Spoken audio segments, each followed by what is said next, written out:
Welcome to Sports Talk with Steve Jones, the daily talk show with the voice of Penn State football and men's basketball.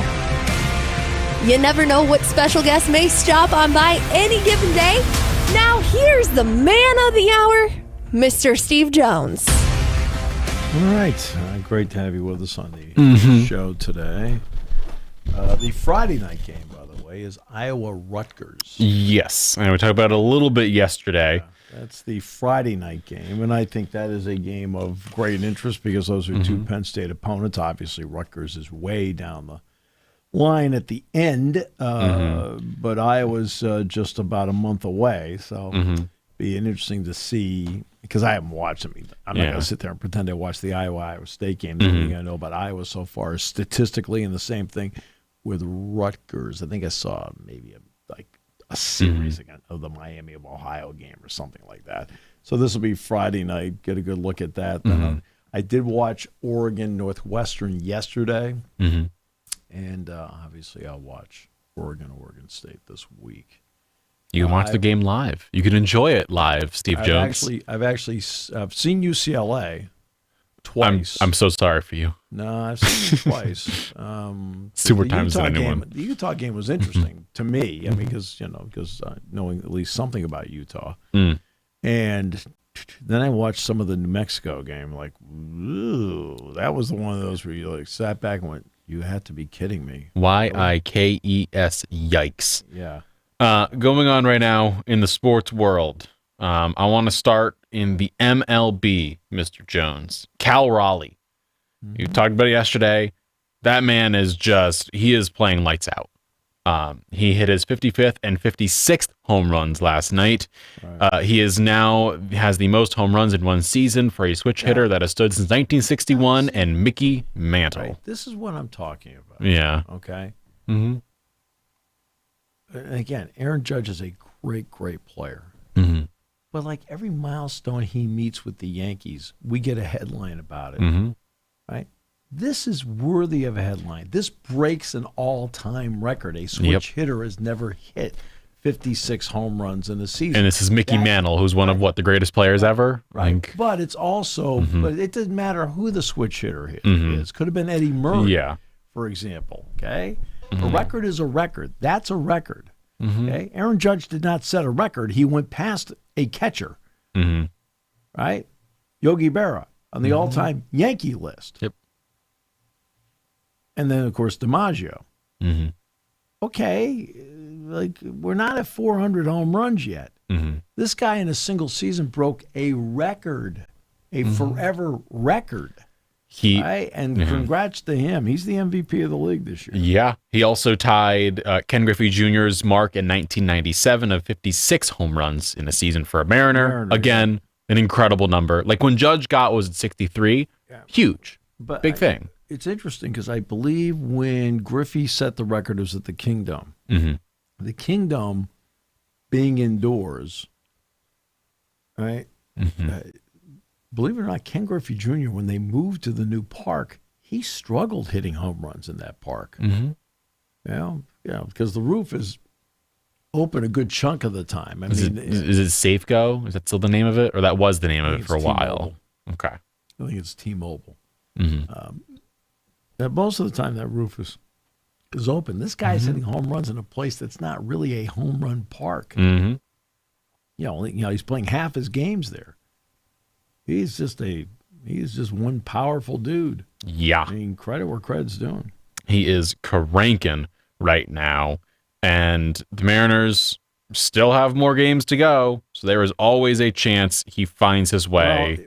Well, it's more than that. Yeah. Raleigh's coming out as a player where you sat back and said, hey, this guy's pretty good. Was in the playoffs a couple of years ago when they beat Toronto. And hit the walk-off home run. Yeah. You're like, who is this guy? Yep. Right? And now we all know who he is. Yeah. They have 11. Again, Judge has had another great year. He's a first ballot Hall of Famer, even though DiMaggio was second ballot. But that's it's a different time, discussion, different era, and different group of idiots. Yeah. And they were idiots. But the Mariners, yes. I'm talking pompous idiots. You have people who would not vote for Hank Aaron or Willie Mays in the first ballot because they didn't believe there should be a first ballot Hall of Famer. Please, I mean, you get sick of that attitude. Just do it. Just vote. Will you? Yeah. The Mariners are currently sitting there half a game up on the Astros. They're still fighting for the top spot. They've won 10 straight games. Yeah. They are dominating. They have 11 games to go on the season. Yep. And like he can keep on raking. They've got 2 against Kansas City, 3 against Houston, which are going to be big games, 3 against Colorado, and then against the Dodgers to wrap the season up. So you would expect that Houston series to really decide what happens here between those two. I mean, look, that's the swing series. Whomever wins 2 out of 3 in that series. Because now it's not just winning 2 out of 3. You've now reduced the number of games. You flip a full game. But you've also reduced the number of games they can make up for it. Yeah. So there's 2 parts to it. The Yankees are safe. They're going to make it. Cleveland is coming on. Let's give Cleveland credit. They're coming on right now. So in the wild card race right now, the Yankees are up. Then it's the Astros, then it's the Red Sox, then the Guardians, and then the Rangers, and then it's a gap to the Royals. So it's really those 5 teams fighting for that top spot. Royals, Rays, Athletics, Orioles are all but, it feels like, out of it. So we'll see what these teams can do down the stretch here, but no team is hotter right now than the Mariners. I mean, the big blow to the Red Sox was the Roman Anthony injury. When he was in the lineup, their offense really clicked. Yeah. They have had to fight offensively since he went out of the lineup because it's not just the fact that he was on a 346 clip over a month, but it's his on-base percentage. This is not one of those guys like chasing all over the place. He got on base. If a guy wasn't pitching to him, he'd walk. He didn't care. Right? It's like Judge the other night. Judge had 3 walks against the Twins. Right? He gets it. I can't hit one out, but if they're not going to pitch to me, I'm going to get on base. And right now in the NL, the other side of things, the Cubs are all but in. They're 9 games up in the wild card race, so they're pretty much set to be in here unless they lose 11 straight games. Pretty much is what it's going to come down to for them. Then you got the Padres. Then it's the Mets. They're fighting it out with the Diamondbacks, Reds, Giants. The Mets ended up winning that game last night because when I was watching, it was they built a big lead. San Diego was coming back though. They did. They won 8-3 last night, but it is gonna matter coming up down the stretch for the Mets here. They are similarly, as we said, fighting for a spot. They have 2 more against the Padres, 3 against the Nats, 3 against the Cubs, and 3 against the Marlins. That 3 against the Marlins and Nats will help. But the Cubs and the Padres series will be some difficult ones. The Mets on the mound tonight have Peterson going up against Pivetta and then Tong against Vasquez. So it should be an interesting stretch here coming on down in the MLB. We'll see who gets where. Outside of that, I mean, the Pirates, Nats, Rockies, Angels, Twins, and White Sox are all out, and the rest of the teams are still technically in it, but the Mariners right now are the streaking team, Steve Jones. Sure. They're playing great. And they've had good pitching all year. So that's always been the thing. They've had good pitching all year. And yesterday afternoon on 94 WIP, another radio station over in Philly, Jordan Mailata was asked about the Tush push. And he said, quote, "It is incredibly disrespectful to say the Eagles' defense and special teams didn't have an impact on this game. I understand the outrage over the Tush push. What I don't understand is them using it as an excuse to why we won the game. It's disrespectful to the defense and the special teams who played incredibly well." Okay. I'll tell you the part about the play I don't like, and it goes back to the Notre Dame game in 2004 or 5, whatever it was. I think it was 5. Where Reggie Bush pushed Matt Leinart into the end zone. Okay. I've never liked that part of it. Never. In any way, shape, or form. To me, you run yourself. Okay? You have blocking. Okay? At that point, I'm not big on you getting extra help because I think that ends up, especially in the open field, that ends up being a dangerous play. Because they keep preaching all the time, what's a penalty? A block in the back. Well, what makes a block in the back dangerous? You don't see it. Yep. Right? Well, in the Tush push, I realize that the quarterback in this case knows the guys behind him are going to come and push him, but you're still getting hit from behind. Mm-hmm. And that part, I've never liked that part of I've never liked the pushing part to begin with. Mm-hmm. This isn't rugby. Mm-hmm. This isn't rugby. Now, do I think the play should be outlawed? No. I mean, the way the Eagles block it up front is superior. They get low man wins. And they shove forward like a snowplow. Jeff Stoutland is an incredible coach. There's no doubt about it. He has coached this beautifully on everybody's part. It's the push from behind part I don't like. Mm-hmm. And that's the part to me that you have to take a look at. Because, I mean, before this, the single best player I saw run a short yardage play was Tom Brady. Mm-hmm. Right? Brady was as good at the quarterback sneak as anybody I've ever seen in my life. And Bill O'Brien told me that when they went to camp with the Patriots, he says, Steve, that was the first play we put in every year. Okay. All right. He says, the first play we put in, it's the first play we worked on. But he took the ball and ran. Yeah. No, he picked a gap. We're running through it. And ran through it. This part, I didn't like it when in the Notre Dame USC game. I'm like going, what the heck is this? And at that point, it was illegal. I didn't like when they made it legal. And I'm talking about it this is before the Eagles ever did this. Yeah, before the Tush Push became the Tush Push. Okay. I never liked that part. Like, all right, I guess we're going to push it I mean, that's the part I've never liked. And I realize that because you've got big bodies now. And I'm not talking about the quarterback sneak part. I'm talking about, hey, he's 2 yards shy of the first down, and a lineman comes and hits the runner. I mean, not full force, but he's trying to push the pile with the runner from behind. I'm like going, I've never liked that. I just have not liked that for years because I think that part is unsafe. Yeah, it's very unsafe. Right? And to me, you've got to be able to distinguish.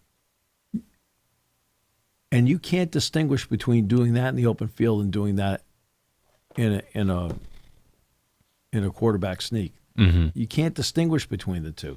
You can't say it's legal to do that when it's at the line of scrimmage and it's illegal in the open field. Right now it's legal in both areas, but the one in the open field is really dangerous, in my opinion. And, that's the part I don't like. It had nothing to do with the Eagles' success with it. I honestly could care less. I don't care if the Eagles win 10 Super Bowls in a row. Don't care. Okay? It's that I'm at the point in watching the NFL that most times I'm watching, I really don't care who wins. I just want to see a good game. But in terms of the play itself, it's the open field pushing. Because they allow it at the line of scrimmage there, it's allowed all over the field now. I don't like it. It is more than fair to not like that play. I mean, but yeah, because in the open field, that's dangerous in the open field. Penalties are for, a lot of times are safety, personal foul penalty, unsportsmanlike conduct, face mask, clipping. Okay, you call it clipping, they call it block in the back. Well, why is block in the back dangerous? Well, you don't see it. Blindside block, don't see it. Cutback block, don't see it. I mean, well, the person running with the ball, they don't see the person coming from behind. No. It's their teammate. I mean, you're the tackler. You don't want to come from behind and push him forward, do you? No. No, didn't think so. Oh, boy. But now it's being taught by everybody. And yeah, it's a part of it. Everybody's being taught to block like that, or not. Everybody's being taught that in tight spaces you're to push. You are now being taught that in the open field, and can I get a couple extra yards? You're taught to push. Yeah. Like,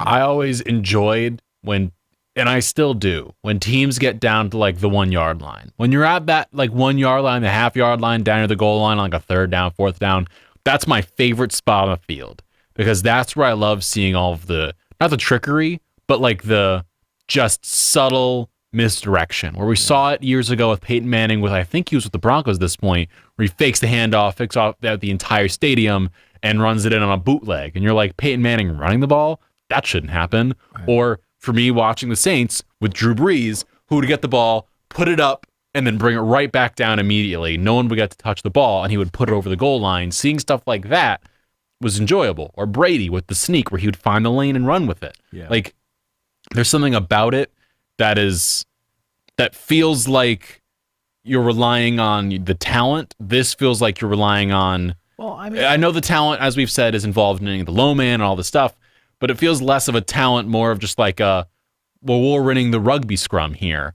Everyone just go in one direction, and hypothetically, the defense isn't going to put in the same amount of like just sheer mass that the Eagles can, because they'll put in all of these offensive linemen, these tight ends, everyone they need to. Right. I think it's less likely the defense puts those guys in because they don't want something to happen, a trick play, where all of a sudden Saquon and Goddard and whoever else come out and line up outside if they decide to at any point in time. So they're going to keep a bunch of defensive backs out there. So the defense isn't going to have the same amount of just sheer body mass. Yeah. Like it's... Well, so. It is... the danger part is, to me, more the open field part and not the in-tight quarterback sneak part. Mm-hmm. And I think that that's the part, to me, that if you outlaw one, you can outlaw the whole thing, because you can't distinguish between two plays like that. Mm-hmm. And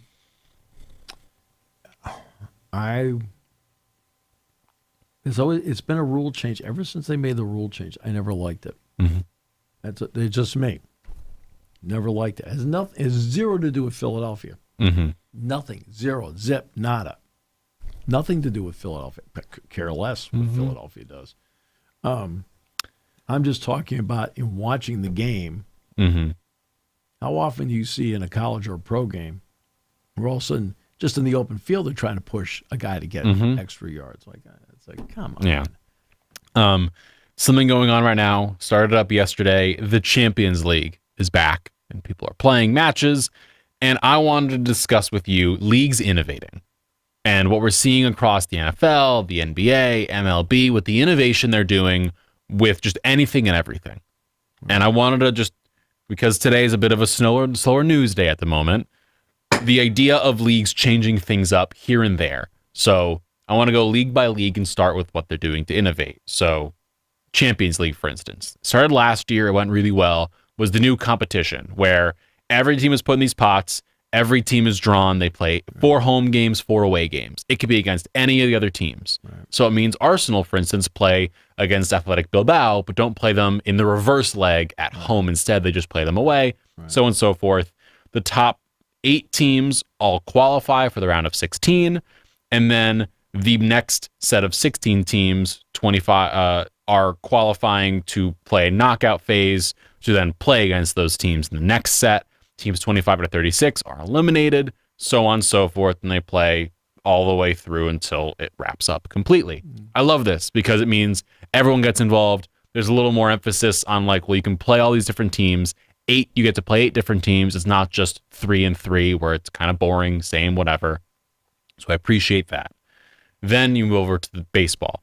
I want to ask you, in the past decade, favorite innovations baseball has done, or things that you've noticed, positive, negatively, with baseball. I think the biggest change is the pitch clock. That pitch clock has been revolutionary for baseball. It's changed everything. It's made the game faster.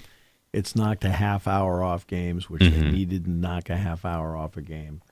I mean, the Red Sox and Yankees, played so many times over the years, and so many times their games lasted more than 4 hours. Mm-hmm. You're like hanging on at 11 o'clock at night, like, okay, come on. We up to the bullpen yet? Okay. Mm-hmm. Now they've knocked that about a half hour. It's about 2.5 to 2:45 now, which is great. I think adding the size of the bases has at least put the running game back into vogue, which is good. I think that's fun because you want more action out there. I am not in favor of what they've done with you have to face 3 batters as a reliever. I'm not in favor of that. You have a staff. You should be allowed to use your staff any way you wish along the way. Now, I don't know if it's possible at all to put bullpens closer. I have no idea. I mean, because ballparks are already built in such a way where that's where they are, and I'm not in favor of what they did in the old days. So, hey, the bullpen's in the field of play. The bullpen's down the right field side, the right field line. Like, what are we doing? No, I'm not in favor of that. I think it was San Francisco. It used to be down the lines, and I remember watching it. It was everywhere. Oakland was like that. A lot of places were like that had that. But so I'm not in favor of the 3 batter thing. I mean, I realize it means a pitcher has to come in and do whatever, but not a fan. No, I'm not. I've never liked that one. But bigger bases, yes. Pitch clock, yes. I think those have been 2 great innovations in baseball, and additions that have made the game better. And then I think replay has made the game better because I think now they've been able to refine the challenge system in such a way. I'm still not in favor in everything, whether it's the NFL, college football, or baseball, of the central location. Let's go to New York. They've got a whole bunch of games going on. Right? Yeah. Right? To me, it's not. Every stadium should be equipped. Just go up. Every ballpark, just go upstairs. What do you say? Right? Somebody that's with the crew, right? Right? They're looking at it the entire time. Yeah. Every single play, they're looking at it and they're saying, as soon as it gets buzzed upstairs, they say, we saw it. Okay, he was out at first. Yeah. Okay, like you have to expedite this. You can't expedite it by always going to New York. We've discussed this a little bit on the show, and this is something I do want to actually expand on while we're here. Because that is a positive, is trying to find a way to make it so it's not just like going to New York. It is every stadium, every ballpark, every arena should have its own replay set. Now, what the NFL has done with replay assist is great. It has been able to take, like, hey, we saw it already. All right, you tell them right away. Everybody should have replay assist. I mean, college football should have replay assist. College basketball, they're at the mercy of what TV shows them. The officials do meet with the TV producer before the game. And the reason is that way the TV producer knows who they are talking to, and the officials know what person facially they are talking to. So they do meet before a game. But they're at the mercy on a small screen of trying to figure out what's going on. Like, what are we doing here? It's like, when I sit there, like the referee's going to come over. Why does the referee have to come over and look at it on the little tiny screen? What's the purpose of that? Yeah. Right? You got people upstairs. You got big screens. Just go upstairs. They look at it and go, hey, by the way, he dropped it. Okay, we're done. Radio down. Hey, we looked at the whole thing. He dropped it. And by the way, the clock needs to be reset to 1:42. Easy. What does that take? Why do we have to stop? We waste more time of him walking over to whatever 20-yard line it's at and then looking at the little screen. What are you doing? You're not helping. Can I offer a solution? Get rid of the little screen and just sit there, put on the headset, find out what's going on. Do you see Major League Baseball? He puts on the headset, they tell him. He doesn't sit there and participate. No. Same thing with a lot of times the NHL guys don't have to do it either. And this is what I want to bring up. And what college basketball needs to do is what the NBA does. Tell the people in the arena what the call is and not the public address announcer.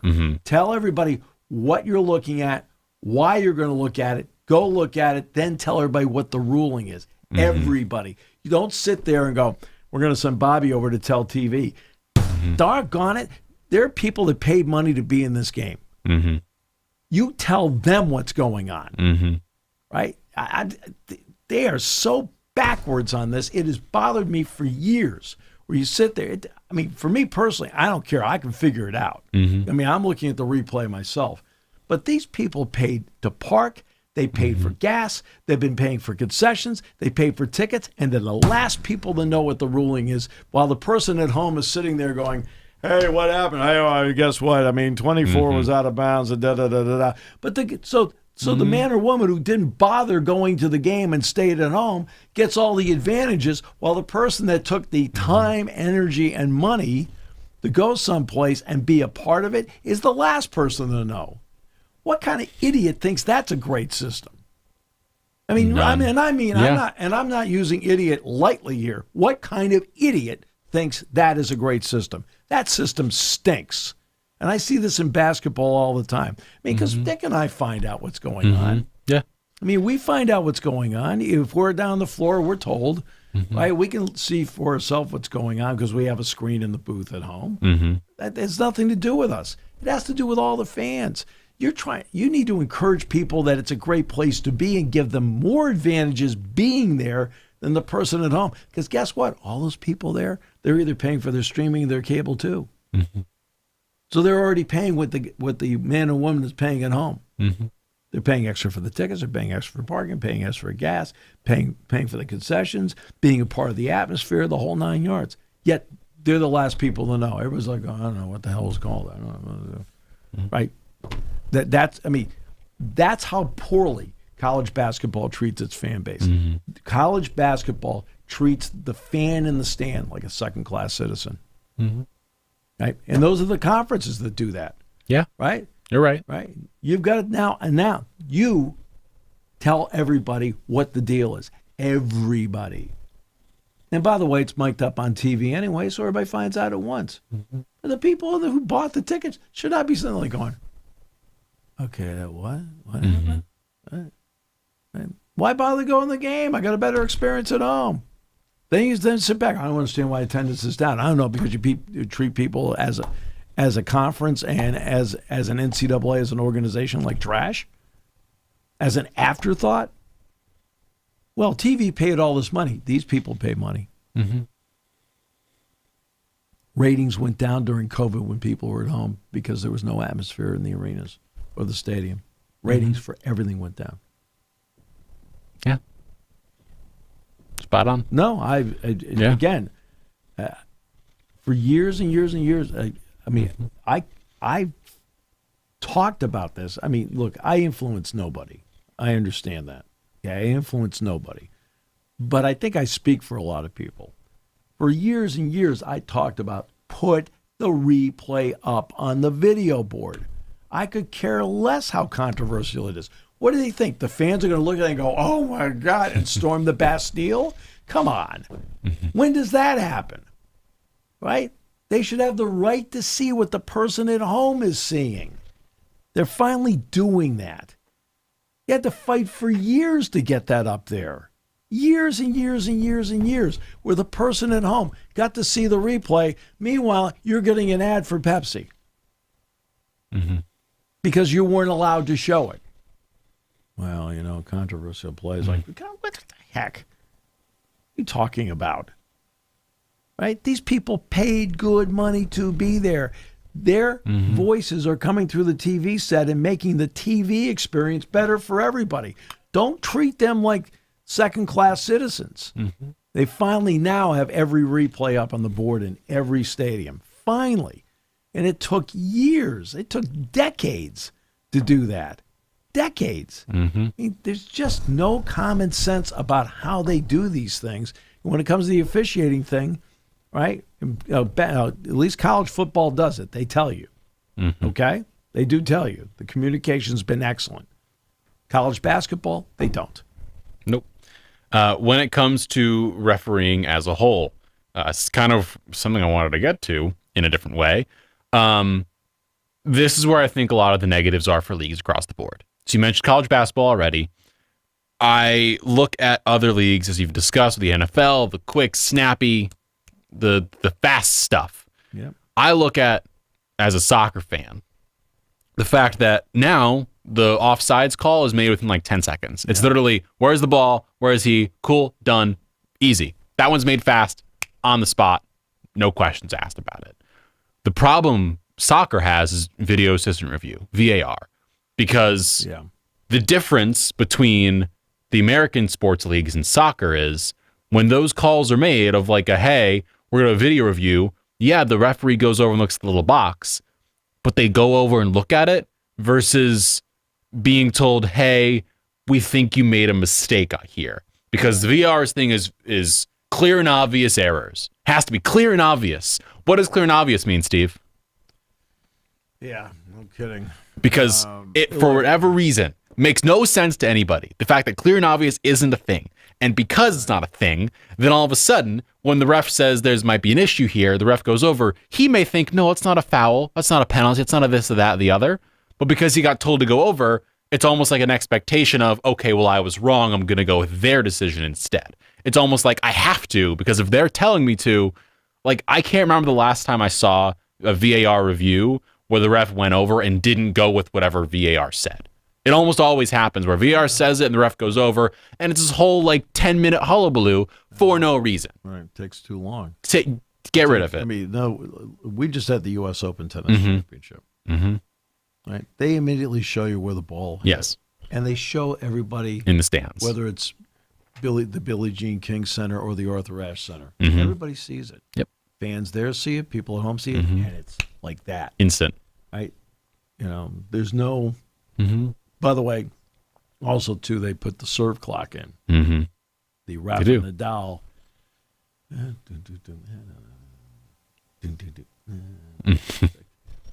Serve the ball. Yeah. So something we proposed and talked about is what I believe is the best solution here, is if they are going to review, it should be, as we've discussed, 1 minute maximum. 1 minute. If you cannot discern within a minute what the decision is, you go with the on-field call. Doesn't matter if it's right or wrong, but whatever that call was made is what you go with. I'd go 45 seconds. Okay, 45 seconds. I'm talking like the faster the better. It should not take that long to do this stuff. No, it shouldn't. And if you go beyond the minute, it is automatically just stop. You cut the tape. It stops, like how in college football, I believe James Franklin talked to Drew Aller until, what is it, 10, 15 seconds left on the clock is when is the mic cut off? 15 seconds. 15? Same thing. When that minute stops, all of a sudden, that's it. It's killed. You can no longer review it. It's just whatever the call is. The only time you're allowed to go beyond the minute is if you're looking to see, okay, what's this, if there's like a severe thing. But that's when. Here's the issue that we have here. Officiating on video has now become, did it hit the fingernail? Did the ball slightly slow down when it hit his fingertip? What are we doing here? Yeah. Right? Just, 30 seconds, 45 seconds. We're done. Get out of here. Yeah. You can't see it. You can't see it. Don't slow it down. What are we doing? And right? And the part about the catch part was the LSU Clemson game where a guy got the ball, caught it in the end zone, 2 steps down, then he flies out of bounds and then juggled the ball. It's a touchdown. Incomplete. Jack and I were like, incomplete. Hey, when the standard is, did the ball cross the pylon? Okay. How many times have we seen the ball hit the pylon and all of a sudden the ball gets fumbled out of bounds across the line, across the plane? It's all it had to do, right? But now, this guy came down. I think it was LSU. I think it was LSU. 2 feet. Bang, bang, with touchdown, great catch, great play, we're done. Well, after review, we didn't maintain the ball. What are we doing here? You've got to be kidding me. I looked at that and went, what is wrong with you? I don't get what I'm watching. They're making stuff up as they go. He's got the ball in the end zone. He got both feet down. The play is over with. He's got control of it. Can I ask a question? So as the guy's falling out of bounds, now I'm supposed to strip him of the ball? He already scored. I wonder why there are not more professionals within the sport that then the league gets as consultants for this. Because I look and I sit here as... Consultant's a fancy word, but you can't do it yourself. But let's say, for instance, I put Andre Johnson in as he was the catch referee for the day. So with the video review, and if say they're still doing the New York stuff, they have Andre Johnson there. And if there's one of those questions of is it a catch or not, he looks at it and says, yeah, it's a catch. Just instant. But that's my point is get him, or in soccer. Yesterday, Real Madrid won their match 2-1 against Marseille because there was a penalty called because a player made an incredible a slide tackle, hit the ball back, his arm stayed at his side like this, didn't move. But the ball, because he hit it with his back heel, kicked up, hit his arm, went down. The ref said, Penn, your arm is in a natural position. His arm was here. He couldn't put it any more naturally.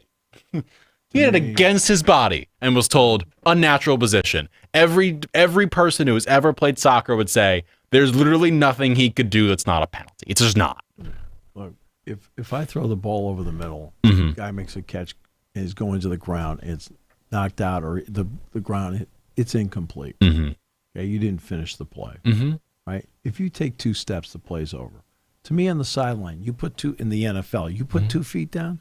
I don't care what happens about hitting the ground at that point. Could care less. You made the catch, the play's over. If you've got control of the ball, play's over. Same thing in the end zone. You got control of the ball, play's over. Okay? Like, I catch it like this, boom, 1 foot down, bring it all the way through, we're done. Okay? But what, because he fell out of bounds? Heck cares you fell out of bounds. A lot of people fall out of bounds, right? Out of bounds is out of bounds for a reason. It's not part of the field. Nope. Okay? You got to sit back and, like, they've got to change these things up because they're over officiating the game. When I saw the Clemson LSU thing, I said, what idiot came up with this rule? But then again, okay, this is the same organization in the Miami-Virginia Tech game last year with officiating botched that up and botched up the Syracuse-UConn game. It's the same conference. The Syracuse-UConn thing, where the ACC official ended up quitting over it because they asked him to go back. I think it was 2 plays later. It was. All right. What are we doing? Okay? The ACC, like, I don't know where they do it. Charlotte, I think. I think Charlotte. Like, you got to call these people in and go, you're not doing a good job. What are you doing? I don't know. There's refereeing needs changes is the general gist of what we're kind of getting at here on the show. I have no problem with video, and also I think it's important that the officials on the field make a call. That way there is now a call to either uphold or turn around. Yeah. Okay. I have no problem. Make a call. Most of the calls made by the officials on the field, I'm not talking about the official making a call on the field. My problem over the years has been with the replay guys. To me, the guys on the field and the women on the field have, for the most part, done a heck of a job. And I think most of the referees in basketball on the court do a heck of a job. It's when they get into the replay stuff and start getting into this minutia.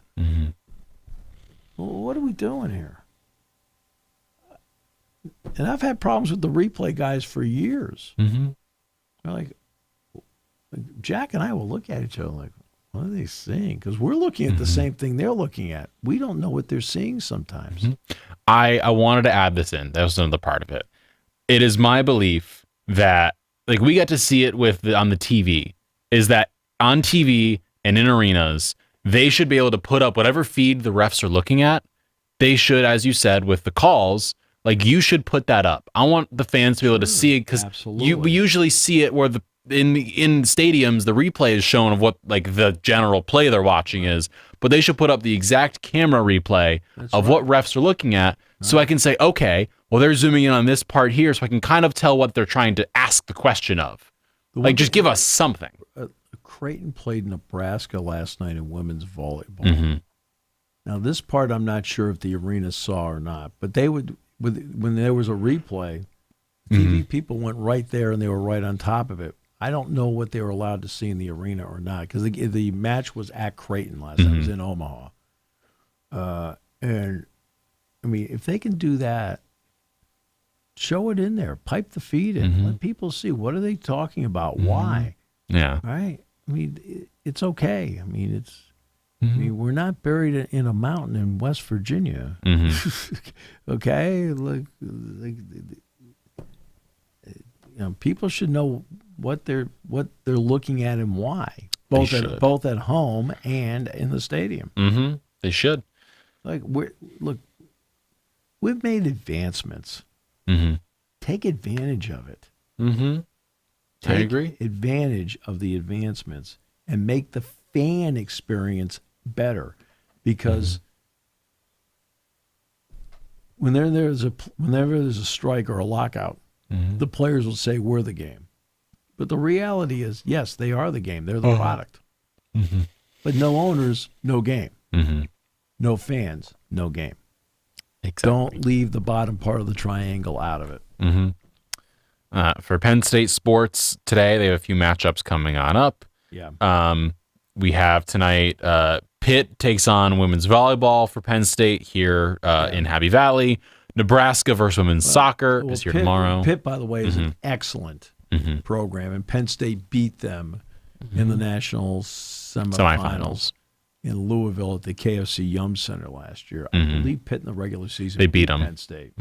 Right now, for Penn State, I mean, we all know it's been a different makeup on the floor since Izzy Stark is not out there, and so Katie's had to navigate this a bit. But I think that the matchup's here. It is. It is here. And so that should be just a great matchup. And again, last night you had Creighton take on Nebraska. Nebraska's ranked number 1, and Creighton, I think, is ranked 20th. Something like that. And then tomorrow, Nebraska takes on women's soccer at Jeffrey Field. Yep. Then Friday, field hockey's on the road to Maryland for a top 20 matchup. Yep. Friday, also, Princeton takes on women's volleyball, and then Indiana takes on men's soccer. I believe Indiana's always great in men's soccer. Yeah. So a lot of sports coming on up thick and fast here in Happy Valley. I know women's ice hockey got picked 8th in the national preseason polls. So is this the year that they host the Women's Frozen Four? Let's find out. Because I remember they had it a couple of years ago, but I knew there was a quick turnaround. I thought 26 was the next time that Penn State got it at Pagula.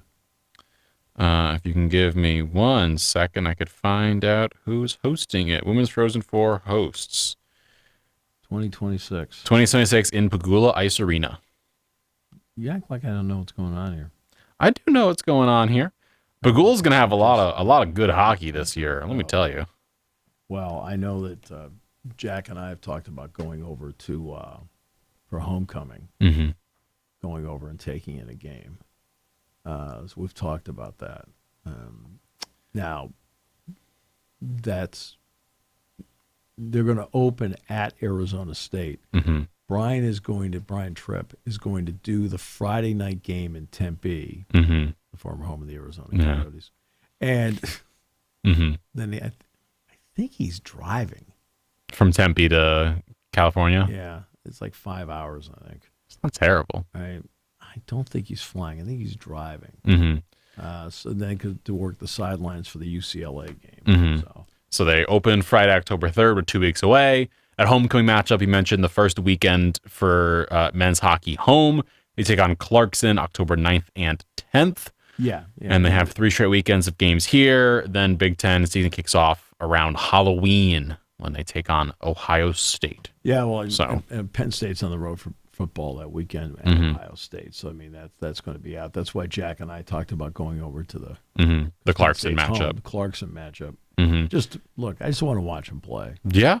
It's going to be fun. I grew up around hockey. Everybody's like, last year I went to Notre Dame. Mm-hmm. I'm talking about the Notre Dame game here. Mm-hmm. And so there were some friends of mine that I was sitting with Brian, and I think Bob Taylor was working the game. Mm-hmm. So I'm sitting up there with them, Mm-hmm. and I saw close friends that were sitting in the opposite in their seats that they're always in. I thought, I should go over and say hi to Gary and Amy. Mm-hmm. It was not a mistake to go say hi to Gary and Amy. It was a mistake to go over there. Mm-hmm. Yeah. Okay. A lot of people. Mm-hmm. Right? And it took a long time to get there. Mm-hmm. And then I had an usher say, I always heard you're a big hockey fan. I never see you here. I'm like going,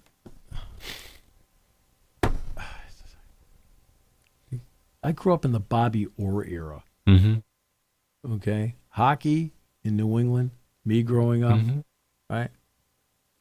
Phil Esposito, Kenny Hodge, Wayne Cashman. How about that line? Yeah. Not bad. All right. Not bad. Right? Johnny McKenzie, right?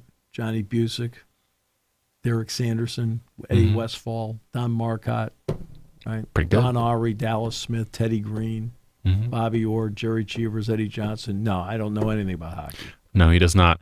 And we're going to wrap up a little early today. We'll be back on the airwaves tomorrow, coming up again, 11 a.m. Thank you for listening to Sports Talk with Steve Jones, a 7 Mountain Media production. Come back at 11 every weekday for analysis of the latest happening in the sports landscape. From college football to European soccer, Steve and Kyle